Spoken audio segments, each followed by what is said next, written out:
السلام علیکم ورحمۃ اللہ وبرکاتہ۔ محترم احباب و اخوات، امید کہ آپ سب خیر و عافیت سے ہوں گے۔ اللہ تعالیٰ آپ سب کو خوش و خرم رکھے۔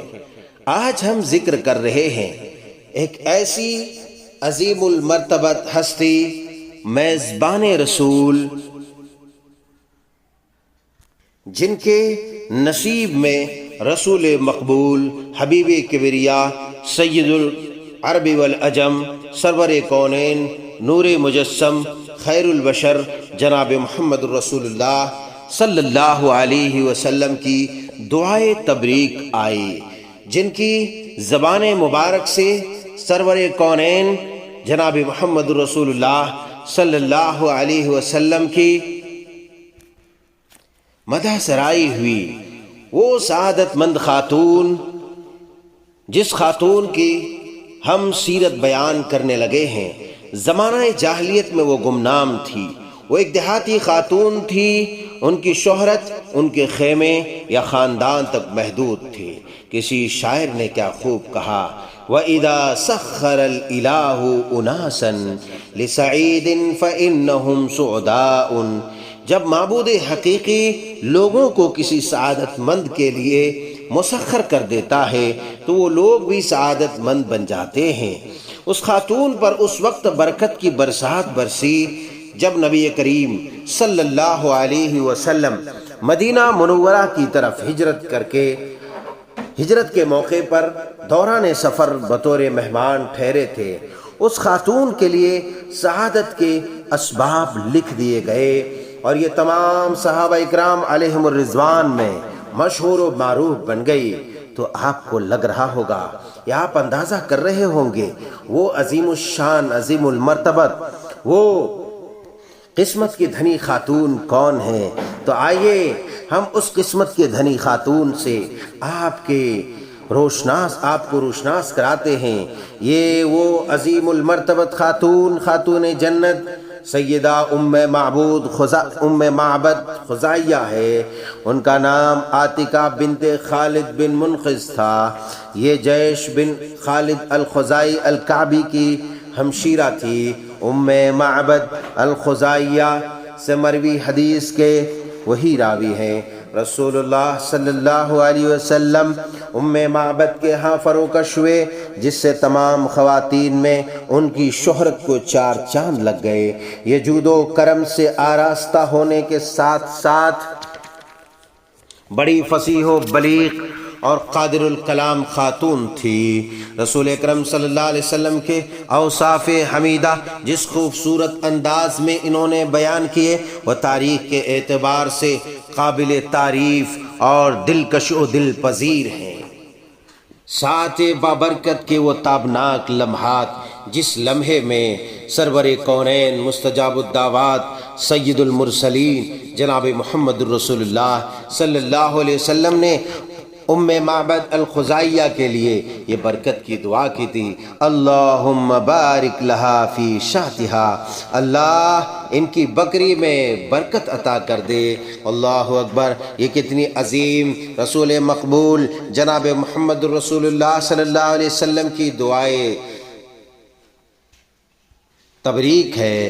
نبی کریم صلی اللہ علیہ وسلم اور حضرت صدیق اکبر مدینہ منورہ روانگی کے لیے تیار ہوئے۔ عبداللہ بن عریقط اللیثی کی خدمات حاصل کی گئی، کیونکہ وہ جنگلی راستوں کا بہت بڑا ماہر تھا۔ حضرت ابوبکر صدیق رضی اللہ تعالی عنہ نے سواری کے لیے 2 اونٹنیاں تیار کر رکھی تھی۔ آپ کی دختر نیک سیرت سیدہ اسماء رضی اللہ تعالی عنہا کھانا لے آئیں، جسے تھیلے میں ڈال کر ازار بند سے باندھ دیا تھا۔ اس موقع پر جب انہیں تھیلے کا منہ باندھنے کے لیے کوئی رسی نہ ملی تو انہوں نے اپنے ہی ازار بند یعنی کمر کے پٹکے کو درمیان سے 2 حصے کیے، پھاڑ دیے اور ایک سے تھیلے کا منہ باندھ لیا۔ اس حوالے سے ان کا لقب ذات النطاقین مشہور و معروف ہو گیا۔ نبی کریم صلی اللہ علیہ وسلم اور سیدنا حضرت ابو بکر صدیق رضی اللہ تعالی عنہ سفر پر روانہ ہوئے۔ صدیق اکبر رضی اللہ تعالی عنہ کا غلام عامر بن فہیرہ رضی اللہ تعالی عنہ خدمت کے لیے ہمراہ تھے۔ مہاجر قافلہ اپنی منزل کی طرف رواں دواں تھا۔ سواریاں کبھی تیز اور کبھی آہستہ چلتی، اس طرح وہ اجاڑ بیابان صحرا میں مسلسل چلے جا رہے تھے۔ جب چلتے چلتے تھک جاتے تو قدرے سستانے کے لیے پڑاؤ کر لیتے۔ عام طور پر پڑاؤ ایسی جگہ کیا جاتا جہاں قرب و جوار میں اقامت گزینوں کی کوئی بستی ہوتی اور ان کے پاس کھانے پینے کے لیے کچھ میسر ہوتا۔ یہاں تک کہ اس راہ پر چلتے چلتے اس قافلے کا گزر ام معبد الخزاعیہ رضی اللہ تعالی عنہا کے ہاں سے ہوا۔ ام معبد کا گھر قدید بستی میں تھا۔ یہ ایک دیہاتی اور شریف الطبع خاتون تھی۔ ان کے چہرے مہرے سے طاقت، صبر و توانائی کے آثار نمایاں جھلکتے تھے۔ یہ اپنے خیمے کے سامنے بڑے باوقار انداز میں بیٹھتی، وہاں سے گزرنے والے مسافروں کو کھانا کھلاتی اور پانی پلاتی۔ جب رسول اللہ صلی اللہ علیہ وسلم اپنے ساتھیوں کے ہمراہ یہاں ٹھہرے، ان سے گوشت اور کھجوروں کا پوچھا تاکہ یہ خرید لیں۔ ان کے پاس کچھ بھی نہ تھا۔ انہوں نے افسوس کا اظہار کرتے ہوئے کہا، بخدا واللہ اگر میرے پاس کچھ ہوتا تو میں آج مہمان نوازی کا اعزاز حاصل کرنے سے محروم نہ رہتی، کھانے پینے کی چیزوں کے بارے میں پوچھنے بھی نہ دیتی اور نہ ہی آپ کو قیمت ادا کرنی پڑتی۔ یہ سال خشک تھا، پورا دیہاتی علاقہ قحط کی لپیٹ میں تھا۔ لوگوں کے پاس کھانے پینے کی چیزیں ختم ہو چکی تھی۔ تمام لوگ شدید قحط کے زد میں آئے ہوئے تھے۔ سخت بھوک اور افلاس کی وجہ سے لوگوں کی اکثریت سوکھ کر کانٹا بن چکی تھی۔ رسول گرامی صلی اللہ علیہ وسلم کی نگاہیں جوہر شناس خیمے کے ایک کونے میں کھڑی بکری پر پڑی۔ آپ صلی اللہ علیہ وسلم نے ارشاد فرمایا، اے ام معبد، یہ بکری کیسی ہے؟ عرض کی، یہ بہت لاغر ہے، جس کی وجہ سے یہ دوسری بکریوں کے ساتھ چرنے کے لیے نہ جا سکی۔ آپ صلی اللہ علیہ وسلم نے دریافت فرمایا، کیا یہ دودھ دیتی ہے؟ ام معبد نے عرض کی، کمزوری کی وجہ سے یہ دودھ دینے کے قابل نہ رہی۔ آپ صلی اللہ علیہ وسلم نے ارشاد فرمایا، کیا آپ مجھے اجازت دیتی ہیں کہ میں اس کا دودھ دوہ لوں؟ سبحان اللہ۔ انہوں نے کہا، کیوں نہیں، میرے ماں باپ آپ پر قربان، چشم ماں روشن دل ماں شاد۔ اگر آپ کو اس میں دودھ کے آثار دکھائی دیتے ہیں تو بڑے شوق سے دودھ حاصل کریں۔ رسول کرم صلی اللہ علیہ وسلم نے بکری کے تھنوں کو ہاتھ لگایا، اللہ کا نام لیا اور یہ دعا کی، اللہم بارک لہا فی شاتہا، الہی ان کی بکری میں برکت عطا کر دے۔ ان دعائیہ کلمات کا آپ کے زبان مبارک سے نکلنا تھا کہ بکری کا ہوانہ بھر گیا اور اس کے تھنوں سے دودھ جاری ہوا۔ نبی کریم صلی اللہ علیہ وسلم نے اتنا بڑا برتن منگوایا جس سے پورا کنبہ سیر ہو سکے، جس سے پوری جماعت سیراب ہو سکے۔ آپ نے اپنے مبارک ہاتھوں سے دودھ دوہا یہاں تک کہ برتن بھر گیا۔ آپ نے پہلے گھر کی مالکہ خاتون کو دودھ پلایا، انہوں نے خوب سیر ہو کر پیا، پھر آپ نے اپنے ساتھیوں کو دودھ پلایا اور آخر میں خود دودھ پیا اور فرمایا، قوم کا ساقی آخر میں پیا کرتا ہے۔ پھر آپ نے دوبارہ دودھ دوہا یہاں تک کہ برتن بھر گیا۔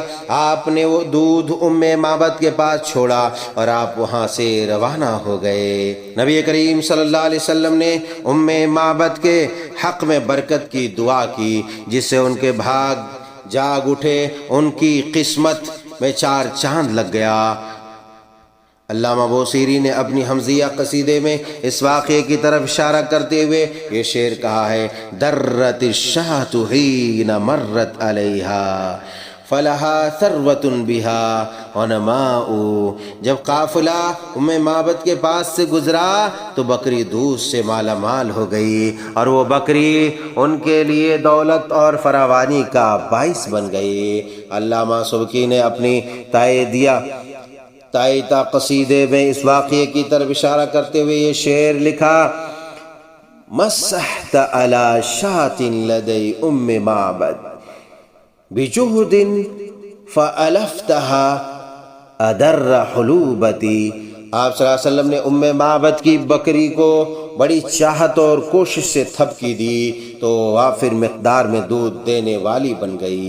نادر و پسندیدہ بات یہ ہے کہ ام معبد کے دل کو ایمان کی نرم نازک ہوا نے اس وقت چھو لیا تھا اور نسیم اسلام کے عطربیز جھونکے ان ابتدائی لمحات میں ان کے دل سے جا ٹکرائے تھے جب انہوں نے نبی کریم صلی اللہ علیہ وسلم کو دیکھا تھا اور آپ کی میٹھی میٹھی شیریں شیریں باتیں سنی تھی۔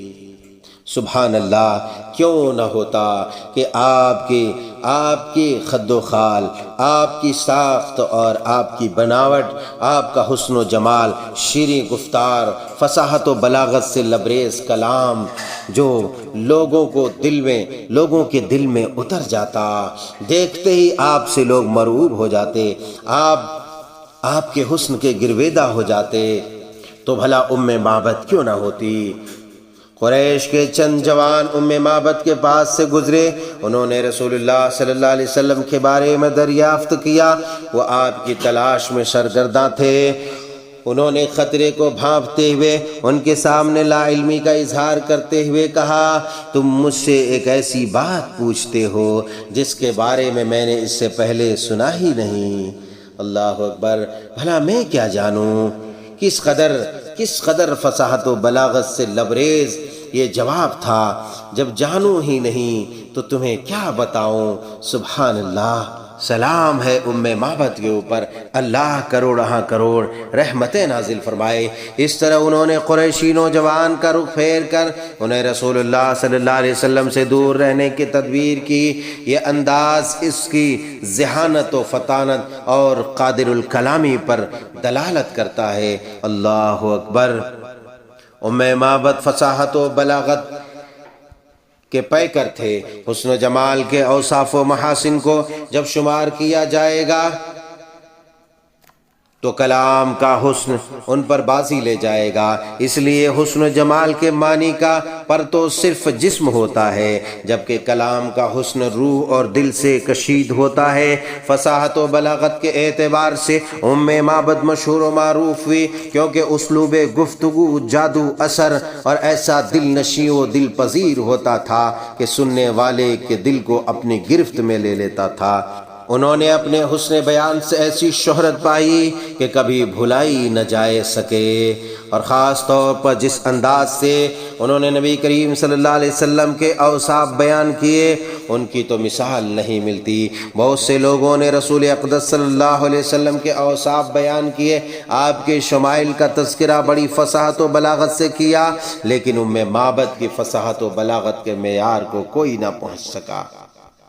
جب ام معبد نے اپنے خاوند ابو معبد کے سامنے نبی کریم صلی اللہ علیہ وسلم کے اوصاف اس انداز میں بیان کیے کہ ان کے کانوں میں رسیلے کلمات رس گھول گئے، ان کی آنکھوں میں چمک اور دل میں وجد آفریں سرور پیدا کر گئے، بلکہ یہ اوصاف سنتے ہی ان کے دل میں یہ ولولہ پیدا ہوا کہ ابھی اسی وقت رسول اقدس صلی اللہ علیہ وسلم کی خدمت عالیہ میں پہنچ کر اسلام قبول کرنے کا اعلان کر دوں۔ سبحان اللہ۔ عزیزان گرامی، ویڈیو کو طوالت میں نہ ڈالتے ہوئے میں نے سیدہ ام معبد الخزاعیہ رضی اللہ تعالی عنہا کی سیرت طیبہ کو 2 اقساط میں تقسیم کیا ہے، لہذا اگلی قسط انشاءاللہ بہت جلد آپ کی سماعتوں کے حوالے کی جائیں گی۔ اگر آپ کو پہلی قسط اور یہ روشن تابناک سیرت کا باب آپ کو پسند آیا ہو، آپ کا دل محو ہو گیا ہو، قلوب و اذہان مسرت سے لبریز ہو چکے ہوں، تو اسے زیادہ سے زیادہ شیئر کریں اور کمنٹس کے ذریعے اپنے تاثرات کا اظہار کرنا نہ بھولیں، اور شیئر کریں، لائک بھی کریں۔ السلام علیکم ورحمۃ اللہ وبرکاتہ۔